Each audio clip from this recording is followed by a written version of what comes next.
Hello, bonjour, j'espère que vous allez bien. Et si ce n'est pas trop le cas, on s'accroche, on se dit que ça va mieux aller, ça ira mieux. Beaucoup ne comprennent pas l'importance du service à la clientèle. Ils ne savent pas pourquoi faire du service à la clientèle. Et malheureusement, ces mêmes gens-là se plaignent souvent du fait que leur business ne se déroule pas comme ils le voudraient. Donc, ils ignorent en fait, disons, ces personnes-là, elles ignorent que c'est souvent en fait lié au service à la clientèle. Donc, pas juste à votre produit ou à votre service, pas juste au prix que vous proposez, mais vraiment à quelque chose qui vous rend particulier, quelque chose qui vous rend unique, quelque chose qui donne envie de venir faire affaire avec vous, d'acheter chez vous. Et c'est vraiment le service à la clientèle. C'est un vaste terme qui englobe beaucoup de choses, oui, mais il faut vraiment, si vous êtes propriétaire d'entreprise, si vous offrez des produits, des services, mettre ça au cœur de votre stratégie. Donc, on va essayer de décortiquer ça. Un terme que j'affectionne particulièrement, donc enlever un peu la peau, ouvrir, regarder dedans, analyser un peu pour que vraiment vous puissiez vous réaligner et que vous puissiez décupler vos résultats dans votre business. Et on en parle maintenant. Bienvenue à bord. Faites la connaissance de votre commandant de bord qui a deux vies professionnelles parallèles. D'une part, elle est employée et évolue en affaires internationales dans le milieu diplomatique. Elle accompagne et conseille les moyennes et grandes entreprises en Amérique du Nord et en Europe. D'autre part, elle est travailleur autonome et entrepreneur en ligne et hors ligne dans divers domaines depuis un bon nombre d'années. Ici, elle aborde tous les sujets possibles avec un objectif précis. Vous aider à bâtir, gérer et faire croître vos entreprises, mais aussi vous faire croître vous-même. Décollage immédiat, on attache les ceintures et let's go!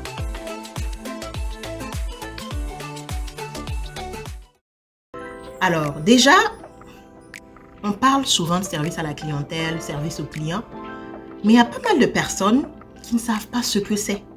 Exactement, donc pour donner une petite définition, ils ne sont pas vraiment capables. J'essaie de trouver une définition qui est assez simple, assez basique. Et ça dit ceci pour que vous puissiez vraiment retenir ça facilement. Le service à la clientèle, le service au client, c'est la somme totale de l'expérience du client. Donc l'expérience que le client a avec vous. Donc, c'est la somme totale de cette expérience-là. Avant, pendant et après avoir acquis votre produit ou service. On répète pour mieux retenir. C'est la somme totale. Donc, le total, donc il y a un bout d'expérience ici, il y a un bout d'expérience là-bas et on fait la somme. Donc, c'est la somme totale de l'expérience d'un client X avant, pendant et après avoir acquis votre bien, votre produit ou votre service. Donc, quand vous pensez à votre dernier client, la personne à qui vous avez vendu quelque chose, je prends un exemple, un stylo. Si vous êtes un producteur ou quelqu'un qui commercialise des stylos, votre dernier client à qui vous avez vendu ce stylo, quelle a été l'expérience du client avant qu'il ne vous parle, avant qu'il n'achète le stylo? Peut-être que ça a été sur votre page Facebook, ça a été sur votre site web, peut-être que ça a été en vous voyant marcher le long de la rue, il vous a interpellé. Donc ça, c'est l'expérience avant. Pendant, comment ça s'est passé quand le client discutait avec vous, quand le client négociait, quand le client s'informait, comment ça s'est passé? Et après, est-ce que vous avez remercié le client? Est-ce que vous avez écrit quelque chose au client? Est-ce que le client vous a recontacté? Donc, posez-vous ces questions-là avant, pendant et après. Donc, prenez juste votre dernier client même si vous n'avez pas vendu vraiment le produit, mais que vous avez eu à transiger avec le client, à discuter avec lui, dans l'idée de pouvoir lui vendre le bien en question, repensez à cette expérience-là et demandez-vous comment est-ce que ça s'est passé selon vous. Posez-vous cette question-là et on va progresser. Le troisième point ou la troisième raison pourquoi est-ce que c'est important d'offrir un bon service à la clientèle, en quoi est-ce qu'un bon service à la clientèle c'est important, c'est l'avantage compétitif.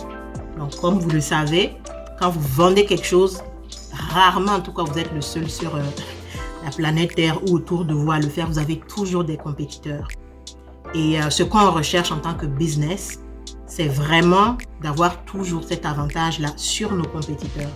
Parce qu'ils proposent la même chose. Les clients peuvent aller chez eux à tout moment. L'idée, c'est de faire en sorte que le client n'aille pas là-bas, mais que le client continue de venir chez nous, ou bien, même si le client veut aller là-bas, qu'il vienne plutôt chez nous. Donc, qu'est-ce qui va faire qu'on aura cet avantage compétitif-là? Comme je l'ai dit au début de la vidéo, oui, dans une certaine mesure liée à la qualité des produits, au prix, etc. Mais le service à la clientèle est vraiment un facteur de différenciation extrême et puissant. J'ai lu que 60% des clients cessent de faire affaire avec une marque après une mauvaise expérience de service. Je ne sais pas pour vous, mais vous qui produisez quelque chose, un bien, un service que vous commercialisez, vous êtes aussi des clients ailleurs, vous êtes des clients quelque part. Donc, pensez un peu en tant que client que vous êtes là et non en tant qu'entrepreneur, en tant que businessman, businesswoman. N'est-ce pas que vous avez eu à arrêter d'acheter certains produits, certains services à cause de l'expérience que vous avez eue, l'expérience client? En tout cas, les statistiques que j'ai lues disaient que 60%, c'est énorme. Donc, pour vous différencier vraiment, offrez un excellent service à la clientèle et ça ne prend pas grand-chose. C'est pas, on ne vous demande pas d'aller décrocher la lune ou un bout de lune pour votre client, ni une place au paradis pour votre client.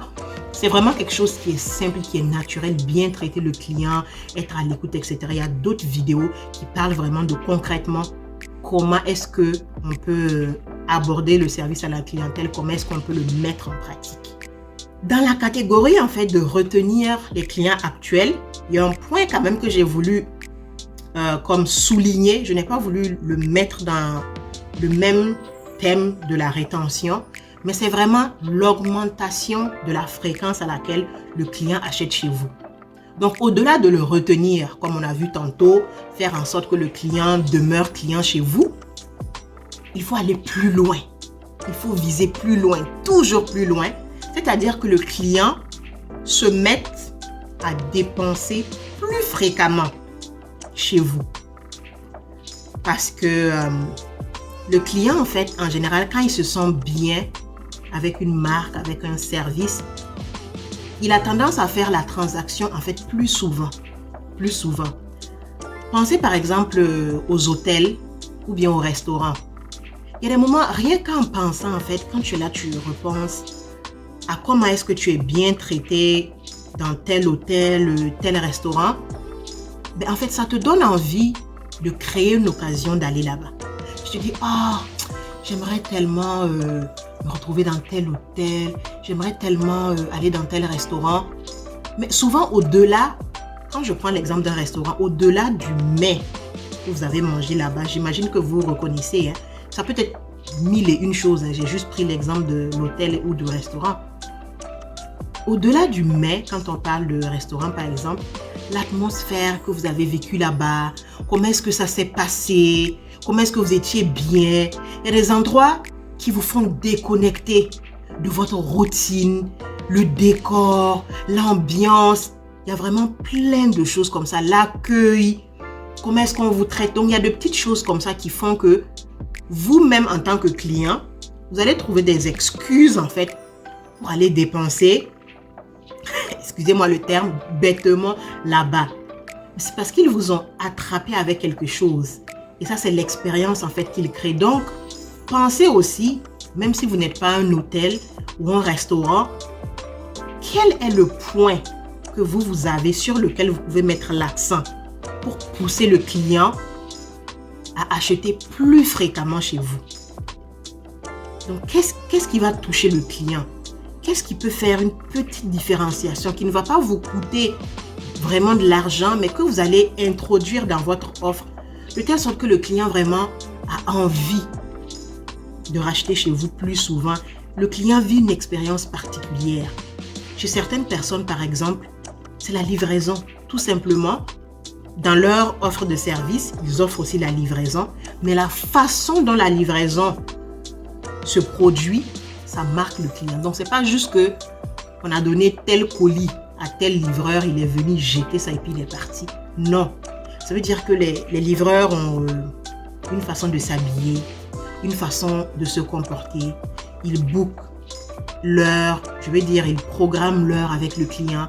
Ils peuvent même rejoindre le client là où il est selon sa préférence, à la maison, ou bien au travail, ou bien même si le client est ailleurs.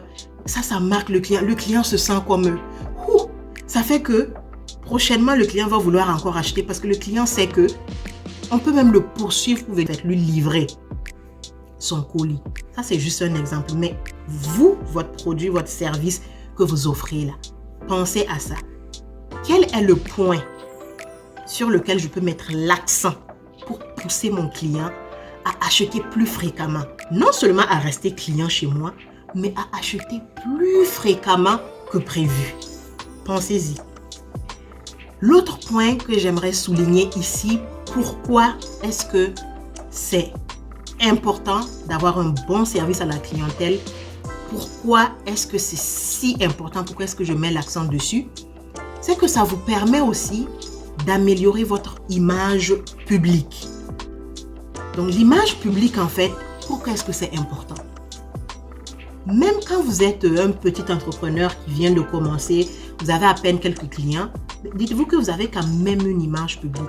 Ces quelques clients-là, ils font partie du public et c'est votre image publique comme ça. Si quelque chose se passe, ces clients-là, ils vont sentir cet appel à se positionner, soit pour vous défendre ou bien pour vous jeter des pierres. Si vraiment vous êtes un mauvais businessman ou une mauvaise businesswoman, votre produit, votre service et tout sont exécrables. Ils vont venir appuyer ça. Donc, ça vous protège. Quand vous avez une bonne image publique, ça vous protège dans la mesure où quelque chose peut arriver et puis vous déraper. Vous avez fait une erreur, ça arrive à tout le monde. Une mauvaise expérience d'un client et puis ça devient public. Et votre bonne image publique là va pousser les gens à vous pardonner. Et je donne l'exemple pour ceux qui sont du Burkina Faso, de Ouagadougou notamment, d'un endroit qui a la Padoua, donc dans un secteur qu'on appelle la Padoua, un endroit où on fait de la restauration, des événements et tout ça, qui s'appelle l'espace Morène. C'est un endroit qu'ils sont en train de fermer en ce moment malheureusement là, l'espace Morène. Donc l'espace Morène, c'est cet espace-là où vraiment les gens pendant des années se sentaient vraiment bien traités. La nourriture était très bonne et abordable. Le service en général aussi était très bon. Donc il y a eu une polémique à un moment donné. Est-ce qu'elle est fondée ou pas? On ne le sait pas. Mais quand ça devient une polémique, tout le monde en parle. Donc apparemment, il y aurait eu un client qui a été servi à cet endroit-là du poulet. Et dans ce poulet-là, il y avait une aiguille. Donc, ça fait le tollé général. Et beaucoup de personnes ont insulté l'espace et tout ça. C'est pas sérieux, etc. Mais j'ai vu quand même un bon nombre de personnes, vraiment, qui défendaient l'espace Morène. Déjà, dites-vous que l'espace, en fait, comme son nom l'indique, c'est un espace. Et des vendeurs, en fait, donc des restaurateurs, différents restaurateurs, louent des places, en fait, et proposent maintenant la nourriture. Je ne sais pas si vous cernez. Donc, déjà, le fait qu'un des restaurateurs aurait, je dis bien aurait, parce que moi, je n'ai pas les preuves, offert, en fait, à un client du poulet contenant une aiguille dedans, ce n'est pas vraiment lié à la gestion de l'espace Maureen. L'espace Maureen, c'est vraiment le locateur de l'espace en tant que tel. Donc, c'est ce restaurateur-là qui est mis en cause. Mais bon, quand on est client en général, on s'en fout. On se dit juste, c'est à l'espace Maureen et personne ne va mentionner ce restaurateur-là. Tout le monde n'a que espace Maureen à la bouche, malheureusement. Donc, il y a des gens qui ont quand même fait la part des choses, qui ont dit ça. Non, mais à l'espace Maureen, c'est des gens vraiment qui mettent les moyens, le service est bien en général, l'endroit est accueillant, etc. Donc, c'est pas vraiment leur faute. Ils ne viennent pas quand même vérifier les mets que tous les restaurateurs sur place proposent tous les jours. Ça, c'est certaines personnes qui ont défendu, ont dit ça. Et d'autres personnes sont allées même jusqu'à dire, toujours en défendant l'espace, que même si ça s'était passé, c'était une première. Ils ont mangé là-bas 1 fois, 2 fois, 3 fois, 10 fois, 20 fois, 50 fois. Peut-être qu'ils mangent là-bas tous les jours et ils n'ont jamais eu une mauvaise expérience. Donc, ils ne peuvent pas se baser sur une seule mauvaise expérience pour condamner cet endroit-là qui a si bien bâti une telle image publique.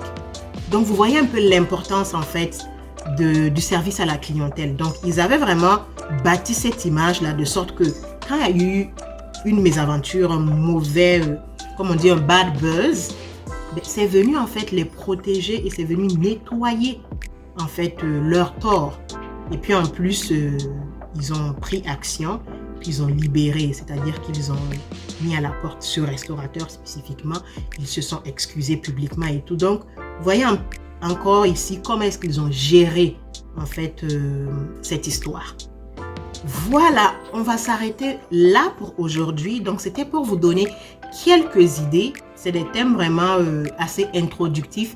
Donc, quelques idées sur l'importance du service à la clientèle.